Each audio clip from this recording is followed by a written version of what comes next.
this portion of the 31st Business Education Conference to be held on the Ball State Teachers College campus. Welcoming this morning students, particularly those in the Business Education Department, faculty members from the entire college, loyal supporters, what did you say? The most important part of the faculty, the wives of the faculty members, and also representatives from the Muncie Chamber of Commerce. This very interesting program, which is planned as a highlight of the Business Education Conference, is one which we enjoy bringing to the campus year after year. I'd like to take just a minute to introduce some of the persons who are here on the platform this morning to some of those of you in the audience who may not know them. First, I'd like to ask the chairman of the Business Education Department, Dr. Robert Bell, to stand and be recognized.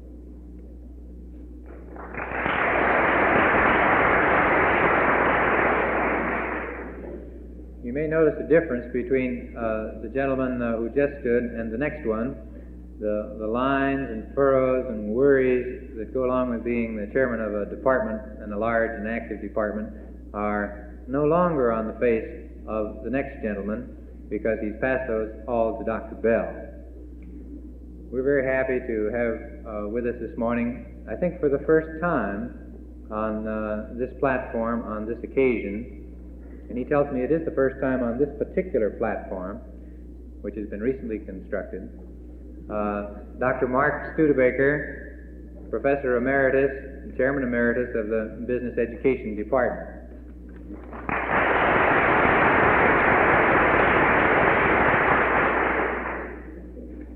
The two other gentlemen will be introduced in just a minute. I'd like to say something about the Alma W. Studebaker Lectureship. This is the 9th in a series of lectures to be brought to the Ball State Teachers College campus under the auspices of the Alma W. Studebaker Lectureship. As many of you know, this lectureship was established by Professor Emeritus Mark Studebaker in honor of the first Mrs. Studebaker. Because of this lectureship, it's been possible for us to bring to our campus a series of unusually fine presentations of important ideas relating to American life. The role of speakers who come to this campus is too long to read in its entirety, but I'd like to suggest one or two. We've had distinguished professors of business education, such as Hamden Faulkner of Columbia, Dr. Collins Burnett of Ohio, and Dr. Lessenberry of the University of Pittsburgh. We have also had distinguished representatives of business and industry, such as Mr. Ross Allen, Director of Personnel at Ayers in Indianapolis, Mr. Obie Turney of the Inland Steel Company. We were favored one year to have the president of Butler University, Mr. Ross, as our speaker.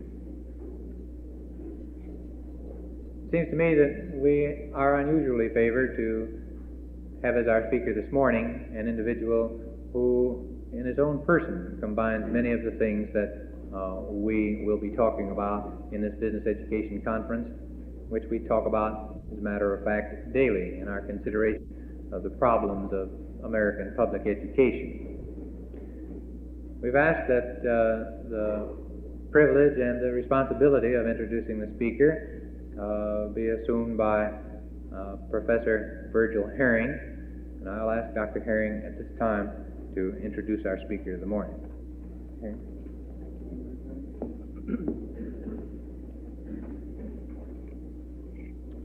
Our speaker is the Director of Factory Education and Training for the National Cash Register Company of Dayton, Ohio. His educational background, we find that he attended the YMCA College in Chicago in preparation of entering YMCA work. He served as the Assistant Social Secretary to the Dayton YMCA. He has taught public schools 2 years, and I might say at the present time he is president of the Dayton Board of Education. He has spent many years in industrial relations work and foremanship training, and is the past president of the Dayton Foreman's Club. He's a member of the Education Committee of the United States Chamber of Commerce and the American Apprenticeship Roundtable. He is also a member of the Speakers Bureau for the student branch of the American Society of Mechanical Engineers. He's worked with Dr. Richard Schultz, industrial psychologist, in developing the personnel testing program used in the National Cash Register Company. I might say of his background of educational experience, that is, as a teacher and as president of the Dayton City Board of Education, he's aware of the problems of education. And certainly as the director of education and training of the National Cash Register Company, he's very familiar with the problems of business. So in him we have a very happy combination, and he's particularly well qualified, I believe, to discuss the topic of our lecture today, which he's chosen to call The Importance of Business in American Life. I'm happy to present to you at this time Mr. Robert E. Klein of the National Cash Register Company. Mr. Klein.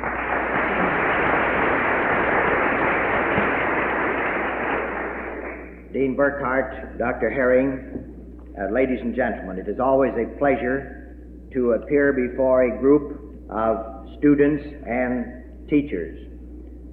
I was talking to one of the gentlemen on the stage who reminded me that he was a native Hoosier. It brought back to my mind an experience I had in your grand state just a few years ago when I was visiting the home of a friend who had a young lad in the home about 10 years old, and he heard us talking about Hoosiers, and he said, by the way, what do you call yourselves in Ohio? And I very proudly said, well, we're Buckeyes. While this lad was a city boy, and he just didn't understand exactly what the meaning of Buckeyes, so I saw him going, excusing himself, and he went over in the library and got out the dictionary, and he came back, and he said, now I know what a Buckeye is. And I said, well, just what did you find out? Well, he said, I looked it up, and Mr. Webster says it's a small nut of little or no commercial value. So I don't know whether I was wise in bragging about that or not after hearing that definition. On the buildings of one of our plants in the city of Dayton, there are inscribed the words, we are a part of all we have met. And I believe that to be a definite fact. I've learned much already from this great institution, which I've heard about through many years. But I'm glad to see that it's growing. It's a live organization that's growing with new buildings and new equipment, and it's a real pleasure to have had the privilege of taking a short tour through this institution. I quoted those words down at Cincinnati a couple of weeks ago about being a part of all we have met, and there was a fellow sitting in the front row who had known me a few years back, and he, out of the corner of his mouth, said, brother, you look as if you were a part of all you had ate. So, again, I probably should not have mentioned that. Today, I'm going to discuss a subject which is very important indeed, and that subject is so broad that I can touch but briefly on a few significant facts. As American people, we enjoy today both political freedom and an abundance of this world's goods. The two are vitally interrelated. I wonder if you and I realize how fortunate we are to have been born in America. Statisticians tell us that our chances of being born in America are about 1 in 16. The freedom we enjoy serves to encourage self-development and to release untold productive energy. Our high standard of living fosters democratic principles of government. In the world today, these are rare blessings. The fact that we enjoy them is the story of American business and civilization. I should like to reflect back in history to bring to our minds just how this great progress came about. It is the record of little business and big business, of trader and trapper, of merchant and manufacturer. It is also the story of the teacher and the preacher, the working man and the housewife. It is a story also of those who, according to Lincoln, must be beloved of the Lord because he made so many of them the common people. We Americans are preeminently a business people. This has been so from the time of Jamestown and Plymouth. Starting with the Virginia Company, the Massachusetts Bay Company, and the Dutch East Indies Company, trade has been the core of our makeup. Our colonial economy was built on commerce, but as the type of business grew, it clashed with old world ideas. The lords of trade of the old world began to restrict our commerce. Trade, however, abhors barriers. In seeking liberty to trade, we were forced to secure political freedom. The winning of the Revolution and the adoption of the Constitution had their roots in the economic necessities of American business. Because we fought for the right of free trade and for commercial freedoms, we achieved a scheme of things wherein the doors of opportunity were opened to give each individual the freedom to seek a higher standard of living in ways of his own choosing. This, in reality, was a new condition of life and a new concept of government. We can quite properly call it either the American way of life or the American free enterprise system. Since its beginning, we have forged and hammered to give it form and endurance. The accomplishments have been thrilling indeed. We pushed the frontiers across the continent to the Pacific. With steamboat and steam locomotive, we constructed a vast transportation system to develop and extend business and to unlock the vast inland wealth of a continent. We built an abundant agriculture, and we have led the world in mass production of goods and their wide distribution. It is amazing when we think that just during the last 10 years we have seen the development of the jet engine, almost replacing the reciprocating type of engine in many, and it will before long, particularly in aircraft. Steam locomotives are vanishing, the diesel replacing them. The gas turbines, television, color television, Orlon, Dacon, silicon, insecticides, many other things that we have seen in this recent time. We have led the world in this production. Through the stimulus of fierce and unrelenting competition fostered by the American free enterprise system, we have developed manufacturing techniques and production methods that lowered costs and raised living standards until today we are the envy of the entire world. We have opened new horizons to people in remote corners of the world by the contribution of our goods and services. We have channeled the 7 seas with shipments of farm products, machines, tools, motor cars. But this is not all. Twice within our own generation, the production achievements and business methods developed by the American free enterprise system, coupled with the splendid cooperation and united effort of a fiercely freedom-loving people, have provided the means to turn back the military hordes of aggressor nations bent on conquest. Even today, it is American business and industrial power which hold out to us and to free people throughout the entire world the greatest hope for stemming the tide of communism and other suffocating ideologies. I come here today with a feeling of pride in the accomplishment of a business with which I am connected. It was referred to by our chairman. The National Cash Register Company manufactures an American invention, the cash register. It was developed in the year 1879 by a merchant who was on his way to Europe. It has branched out, this company, to provide its clients a complete line of business machinery into the adding and accounting machine fields, including electronic computers. This company is doing business in 93 countries outside of the Iron Curtain. It represents America well to other nations. The NCR Company tries to be a good citizen.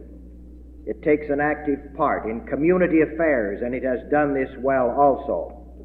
More than 50 years ago, the founder of this institution, Mr. John H. Patterson, became a pioneer in welfare work and also in the matter of public relations because he believed that a company, as well as an individual, had definite obligations to the city and society of which it was a part. Some of the early projects instituted or helped by Mr. Patterson included improvements and beautification of homes and gardens, improvements of streets and city services, conservancy and flood control projects. The city of Dayton can well be proud of the conservancy program because it was one project that was continually and was developed and fostered and carried through to completion by the citizens of the community without any help from any outside group or from government. They financed it from their own community. The city manager type of government is another project which was included in his early predictions. Improvement and development of educational facilities and opportunities. Mr. Patterson considered all business and education. Many of the ideas were new at that time, but with the conviction of clear vision and a characteristic perseverance, he sold the people of Dayton, and they adopted them, and they found them good. Public relations departments were unheard of in industries at that time. John H. Patterson simply recognized a civic duty and did it. But it was a public relations activity which has paid off in the continuing dividends of confidence and goodwill. We have never had a serious dispute among our employees. Dayton people like to work at the NCR Company. We have great industry in Dayton, 4 or 5 General Motors plants, the combined employing approximately 35,000 people. Their activities in public relations work have been extended. I would like to point out that there needs to be a partnership between the educators and the people of business and industry. I think that in my remarks thus far, the existence of such a partnership is evident. The progress of America and the success of our American way of life is a result of understanding the cooperation and the mutual effort of all the people in America. There must be a continuing partnership if our country is to continue its progress and retain its world leadership. Now, the most important element of a successful partnership is cooperation, and cooperation depends upon mutual understanding and respect. I regret that there at times exists a lack of understanding between businessmen and educators. Instead of appreciation of each other's objectives, there appears to be an impatience and sometimes even a suspicious attitude toward each other's motives. Businessmen often ridicule the visionary ideas of professors who may never have had to contend with material shortages or output schedules, or who are not confronted with the problem of meeting a payroll. Some school people are apt to sneer a bit at the ways of men who talk continuously about machinery and production, and who seem, in their opinion, sometimes to worship money above everything else. We get a bit intemperate and unreasonable on both sides. This is a human tendency and would be amusing were it not so dangerously connected to our country's future. We too often lose sight of a fact that we should never forget, and that is that we are all tied up in this American system together. As I see it, freedom is one and indivisible. There are no separate freedoms. If freedom is lost, it will be lost to everyone. Academic freedom and free enterprise are simply different manifestations of the same thing. It is foolish indeed in the extreme for us not to join hands and work together to preserve that freedom which was purchased for us by the sweat and the blood of the patriotic Americans of the past. A partnership places upon the several parties the obligation of trying to help each other solve their problems and accomplish their objectives. I think programs such as this today will certainly be very helpful in that direction. It requires that each party be willing to listen while the other expresses a point of view. It requires a willingness to look into the mirror held by another so that we may see ourselves as others see us. The businessman must keep in mind that the teacher has a prime responsibility in molding and developing young minds and intellects. To the teacher, each individual is of surpassing worth, more important than the state and its business and industry. The teacher's prime objective is to help each individual to think honestly, study carefully, and to discuss sincerely the problems of life and to work at them with courage, patience, and persistence. The teacher must keep in mind that teaching one to think does not require that the individual look only for faults and imperfections in everything that exists. They must also be taught high ideals so that they may establish for themselves high standards of value. Love of truth and an abiding faith in its goodness have always been deep in the American tradition, and I am sure that superficial differences will never long cloud the really important issues of our American life. When people learn how desperately they need each other, how dependent they are on one another, why, then we learn to cooperate in the right type of partnership. And when we do that, there will be no stopping the forward progress that can be made.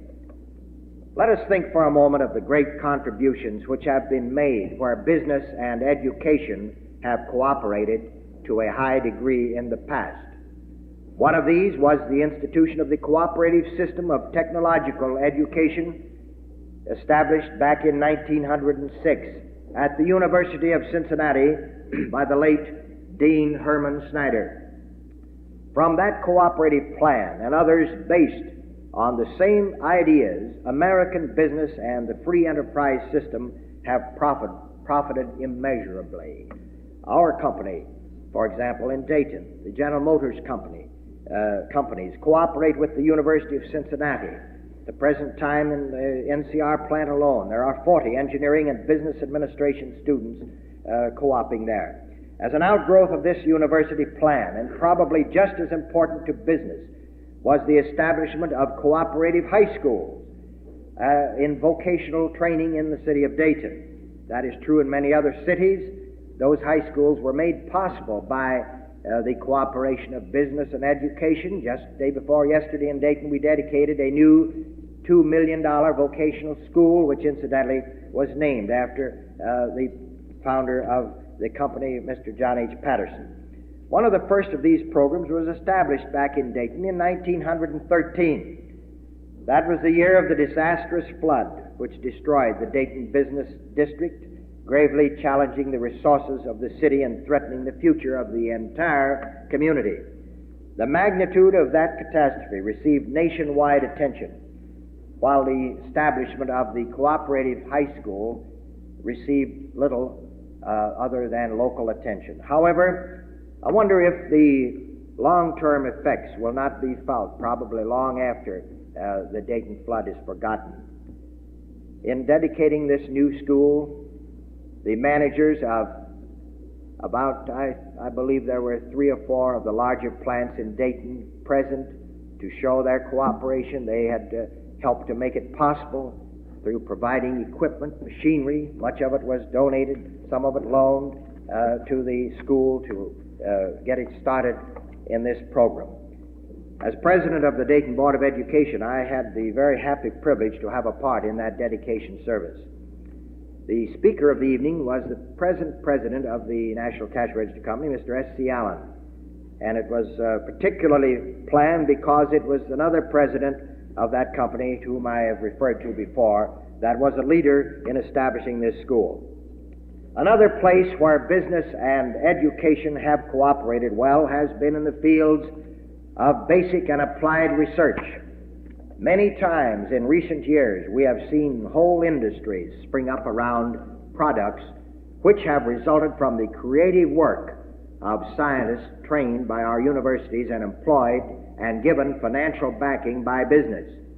Without cooperation, neither could accomplish very much. With cooperation, the results have been stupendous. This matter of research is an area of intense interest to me. The word implies studious inquiry into the whole body of knowledge pertaining to a particular subject, with the express purpose of creating something better than that which presently exists. It also implies that horizons need not necessarily be limited to research in the physical sciences. We have learned a great deal about what causes friction in machines, but have not tried very hard to learn what causes friction between human beings. Business still has a lot to learn about what causes misunderstandings between capital and labor, and about the broad problem of motivation in human conduct. We spend vast sums of money to determine why machines break down, but comparatively little to find out why men break down. We keep accurate records concerning downtime of our machines because we worry about interruptions in production. Yet how much has been done to measure the downtime of people caused by difficulties both physical and mental? When will we learn that all mechanical safety guards in the world will not prevent one accident if something in the mind or heart of a workman causes him to lapse into doing the wrong thing? When may we expect that research will be able to isolate and identify the mystic quality known as leadership and recognize it infallibly in those whom we wish to employ and to promote? I should like to tell you an experience of a friend of mine who is on the faculty of the University of Michigan in the School of Industrial Relations. One time in his career, he was superintendent of a great production plant. And during that time, the Second World War, one of their foremen was called into the service. He was a foreman of the old school, the driver type. He was in the service for 4 years, and during that time, the union came into that organization, organized the plant, and a great change came about. This gentleman returned from the service. He assumed his old position back as foreman, and he picked up pretty much where he left off with the drivership type of foreman. Wasn't long until he was called into the executive office, and it was my friend's duty to tell him that there had been a change during his absence. So he sat down and he said, "Bill, while you were away, we've had a great change in this organization. We believe a change for the better. We need leaders today. The day of drivership is over. We're looking for men with leadership ability." And he went at great length to explain what he wanted, and Bill sat there and listened, and finally he said, "Well, what have you to say?" "Well," he said, "I'll tell you. Mr. Hill, if you want me to be a leader, I'll be a leader, but the first fellow that doesn't follow will sure catch hell." Well, we don't need that kind of leadership. We've learned a great lesson. The answers to these questions will sometimes in the future be supplied by education, by the universities, which are now cooperating and will continue to cooperate in this partnership which is so important to America's future. There are many things which business depends upon education to do. Business depends upon educators and the institutions of education for its supply of trained personnel. Business depends upon enlightened education for raising the material standards of living and creating expanding markets upon which business, commerce, and industry thrives. Business depends upon our educators to search for and recognize the important truths of our history our society and our economy, and to implant that knowledge into the minds of the coming leaders of America. Knowledge that will assure the economic and political literacy of the people. Knowledge which alone can preserve the American free enterprise system, the American way of life.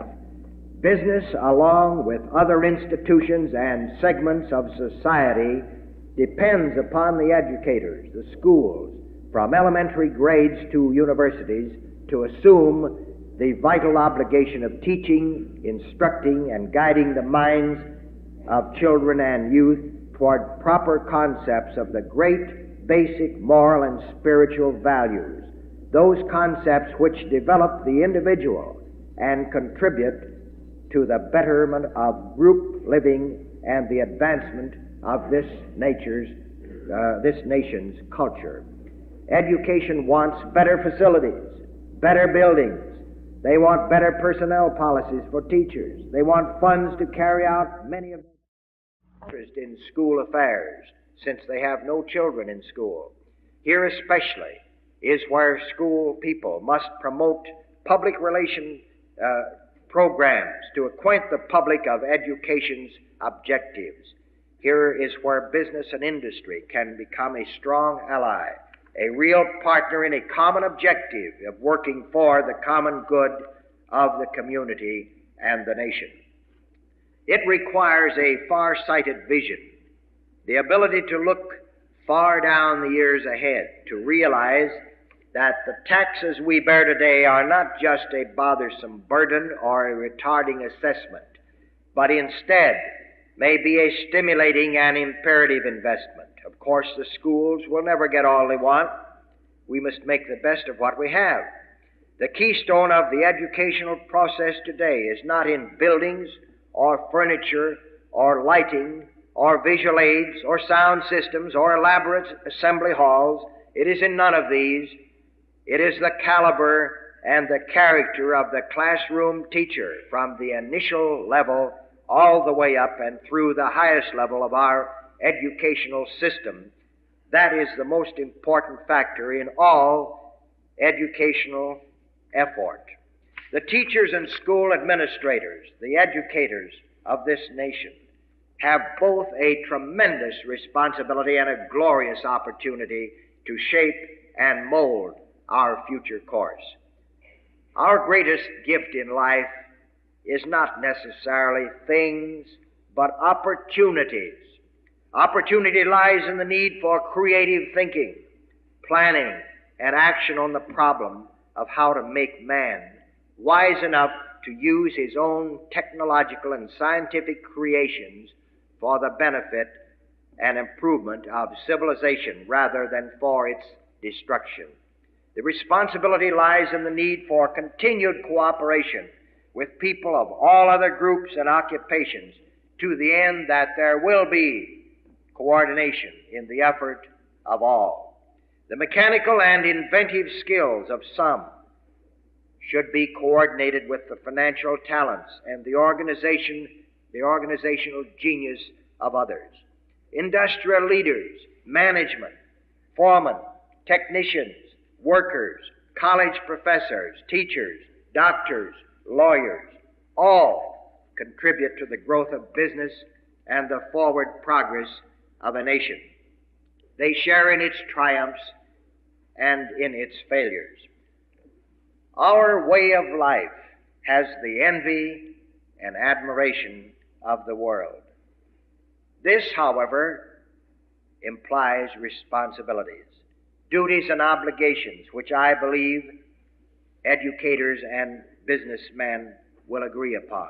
It points to the job in which we must mutually place our efforts, our resources, and our funds to work. Briefly, if we are to have the citizens who can successfully carry on our American heritage, our young men must take the following responsibilities and duties for which their education can prepare them to do to a greater or lesser degree. We must strive to be good citizens, and there are responsibilities in that connection. We must be law-abiding, We must vote to assure the franchise of the freedoms in our democracy. We must strive to be a good neighbor by thought and deed.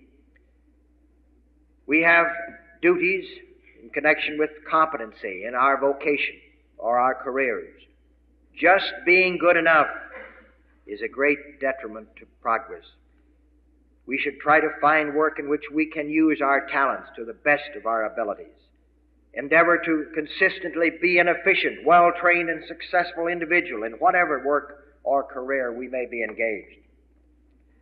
We must take growth, progress, and job security as a highly individualized responsibility, one which each young man or woman can achieve through personal competency and effort. Then there are duties to ensure the successful family life. There are responsibilities for maintenance of personal, physical, and mental health.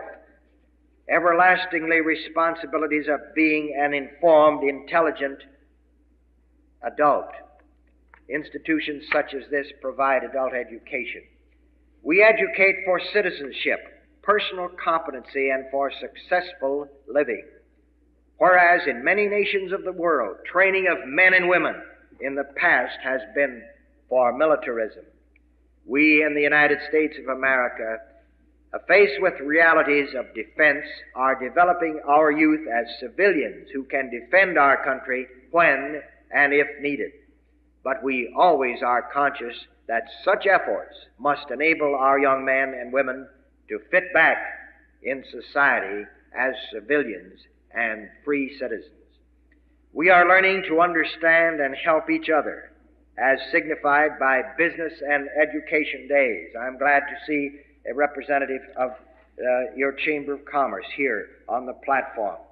The Chamber of Commerce has done a remarkable job in working with business and education, in providing opportunity for students to learn more about business and for business to learn more about our educational system. What are the important qualities which our young men and women can acquire in our schools? Well, we must have the cooperation of all segments of our society, and business is trying to help in every way. Let us look at some of these qualities that we think should be foremost in the minds of students who are preparing to enter business. Have a keen desire to be a competent individual and to do a good job. Strive to serve others well, and in so doing, you serve yourself well. Be as personally effective as possible. Whatever results you as students, you as teachers, or any of us as individuals get, we must get through people. And let me remind you that more people fail today for lack of ability in this area of human relations than they do in lack of technical knowledge. Grow with your job or career in skills, knowledge, and usefulness to others. Maintain character and citizenship qualities which contribute to our way of life in our country of free enterprise and democracy. Strive to be a leader in a small or a large way, in keeping with your possibilities. There is opportunity for all of us to display some initiative, either in family, business, community organization, or other institutions. Have skills for communication, speaking and writing, and regardless of position or career, this is a basic essential skill for success or progress in business. We in our beloved country of America all work to make a way of life. But in how many other nations of the world are people merely struggling at minimum level? They work to live, to provide sheer need for food, shelter, and a few other things. But let us look at ways in which business is assuming an active share of its responsibility with educators. Businesses cooperating with the Business Education Days to which I just referred. They are also cooperating in helping in the junior achievement programs through scholarships, through endowments, through contributions, through gifts, through many ways of materials and of financial aid. I was amused recently of an experience of one of our junior achievement companies in Dayton. They were manufacturing a product which they called driveway markers, and they were meeting with little or no success. In fact, this particular company found it necessary to give up, and another company said, "We will take over your project." So the second junior achievement company took over their project, and they sat down and they began to determine just what was the trouble. Why were they unable to market this product? There was a young man, a student in the local university, who had given much thought to this, and he said, "I believe we could change the names of those, and we'll just try it out. He said, "I suggest that we change the names from driveway markers to grass savers." And they changed the names, and it was amazing. They sold those like hotcakes. Now that was an idea, a creative idea. That young man was thinking, and he applied it to the problem. That's only an incident, a small one, but it shows the importance that education can have in a small business project like the Junior Achievement Program. Through recent statistical studies, it has been proven that there is a direct relationship between education level and earning power, and therefore buying power in our total American economy. In communities with higher educational levels, there we have the highest business level. People want the better things of life, and they expect that, and they want it, and that makes for good business. Our progress has led us to a position of world leadership, while at the same time the remainder of the world has been wavering back and forth toward a position of dependency. Our educational institutions and our free business enterprise have led us to this enviable status. We are guided by a security within ourselves rather than a security imposed or available through dependence on government. Over 1900 years ago, a man walked upon the earth who dared to add another to the 10 commandments that God gave Moses. Christ said, "Thou shalt love thy neighbor as thyself." I think in America we have attempted to follow this new commandment, at least in part. In America we are all neighbors, and we have learned to work together, to play together. We have learned to help each other in ways of tolerant trust and freedom. While competing together for business, the rivalry has been more in the nature of a friendly contest to develop superiority rather than a bitter battle of survival. It is this spirit of friendliness and cooperation between business and education that has made America great and will ensure our continued greatness in the future. Thank you.